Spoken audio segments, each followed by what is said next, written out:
Route du commerce international, le podcast.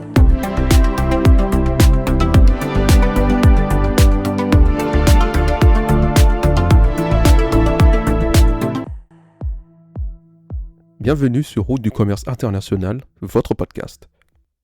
Dans ce nouvel épisode, nous allons essayer de comprendre pourquoi les transitaires sont aussi indispensables dans le commerce international. À première vue, le transport peut sembler simple. Réserver un bateau ou un avion, envoyer la marchandise et la récupérer à l'arrivée.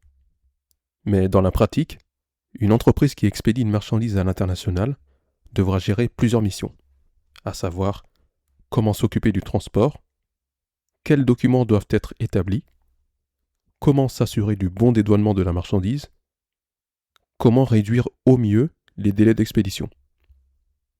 Et tout cela en tenant compte des spécificités propres à chaque pays.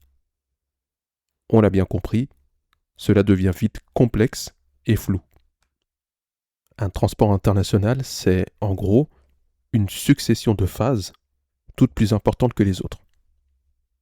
Cela commence par un enlèvement, puis un dédouanement export, le transport principal, le dédouanement cette fois-ci à l'import, et pour finir, la livraison.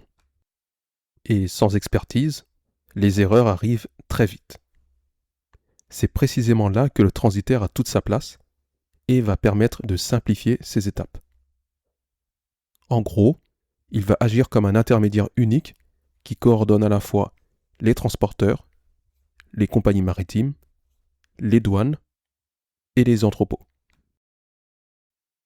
Avantage principal pour le client, au lieu de gérer 10 interlocuteurs différents, il n'en a plus qu'un.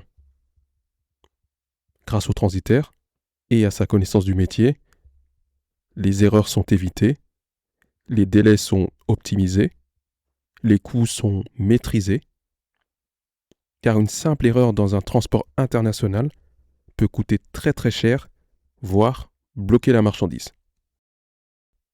Également, le transitaire est un parfait gestionnaire de crise, ce qui est primordial tant les problèmes sont fréquents, entre retard, blocage et imprévu. Fort de cette expérience, il va accompagner l'entreprise dans sa croissance, son organisation et sa logistique. Il va devenir un vrai partenaire stratégique. En conclusion, le transitaire n'est pas juste un intermédiaire. C'est un accélérateur du commerce international. Son expertise et sa connaissance du domaine vont permettre au client de se concentrer sur son cœur de métier, tout en suivant la progression de sa marchandise. Il ne doit pas être vu comme une option, mais plutôt comme un levier de performance. Sans lui, le transport est tout de suite plus risqué. Avec lui, il devient maîtrisé. Dans le prochain épisode, nous verrons les différences principales entre les transports maritimes et aériens.